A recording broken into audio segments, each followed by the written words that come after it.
Tropa, scooter kid ulit. Ang cute nitong front fender natin, oh. Deadpool X Wolverine. Yan ang design niyan, tropa. Angas din, di ba?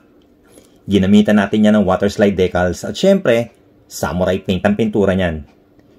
Kung gusto mong malaman kung paano ko ginawa ito, panoorin mo yung buong video, tropa. Nasa ganon, makakuha ka ng idea. Pwede mong magaya sa mga DIY projects mo. Alright? Tara, tropa, simulan na natin to. Let's go! At ito yung luma natin na front fender na NMAX. So, ang gagawin natin dito, mga tropa, magliliha tayo. So, dry sanding lang ang gagawin ko dito, no? Number 800 na liha ginamit ko. At syempre, after natin magliha, nilinis natin mabuti yan. Ngayon, nagbubuga na tayo ng primer, mga tropa. Ang ginagamit natin, Surfacer UCH210. So, nilagyan ko to, 2 coats. At pinatuyo ko maigi yung primer natin. Tapos, binugahan ko naman ng white. Ang gamit ko, white 2102. Yung magkabilang gilid lang ang nilagyan natin. At lagyan na natin ng kulay yung magkabilang gilid. Red dito sa kanan, tapos dito sa kabila naman, yellow. At saka ko lalagyan ng kulay itim itong gitna, mga tropa. Black 3109 ang ginamit natin dyan. Isinalin lang natin sa airbrush natin nang sa ganon, maibuga natin ng manipis. At iitimin na rin natin yung likuran ng fender natin. At habang pinapatuyo natin, ito yung gagamitin natin na water slide decals. So, nagprint lang ako, si Wolverine, at saka si Deadpool. Tapos may kasamang logo yan, mga tropa.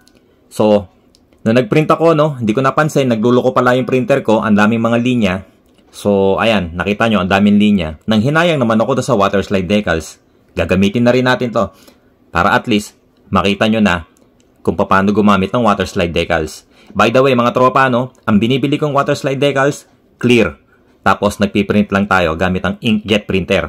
At ang una natin gagawin dito sa water slide decals, bubugahan natin to ng puti. Nilagyan ko na ng masking tape yung likuran nito dahil kapag ka nagbuga ko, para hindi siya kumilos. So, ang ginamit natin na white, samurai paint white, ang code 2102. At syempre, para magamit natin yung water slide decals natin, kailangan natin ng tubig. Ibababad lang natin to, mga tropa. Tapos, yung mismo paglalagyan, basain nyo din. Ngayon, yung water slide decals, pag umihiwalay na, pag umi-slide na, pwede nang gamitin yan. Kaya naman natin nilalagyan or binabasa yung paglalagyan na sa ganon, maiayos pa natin yung water slide decals natin doon sa posisyon na gusto natin. And then, gamitin yung squeegee, yung pinakapapel na tinanggal nyo, para mahagod yung mga tubig sa ilalim at mawala yung mga bubbles. Pagkatapos natin mailapat yan, hagudin nyo na yan or punasan nyo ng basahan na malinis, mga tropa. At ngayon naman, tatanggalin na natin yung mga excess ng water slide decals natin. So, gamit ang cutter, pipinahan lang natin yung mga linya nito. So, dapat alalay lang, mga tropa, no? Dapat matalim yung gagamitin yung cutter na sa ganon, hindi masira yung water slide decals. Pagka kasi mapurol, maglalagari yan. Mapupunit yung water slide decals nyo. At ilagay na rin natin si Wolverine dito sa kabilang side, no? So, same process. Ganun lang din katulad ng ginawa natin kay Deadpool.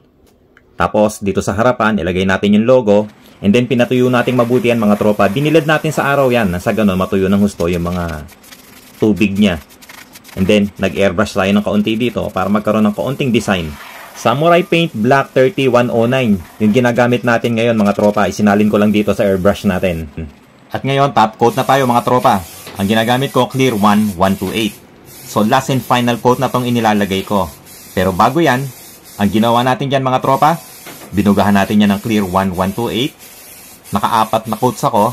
And then, nagliha tayo. Wet sanding, number 800 ang ginamit natin. And then, pinatuyo.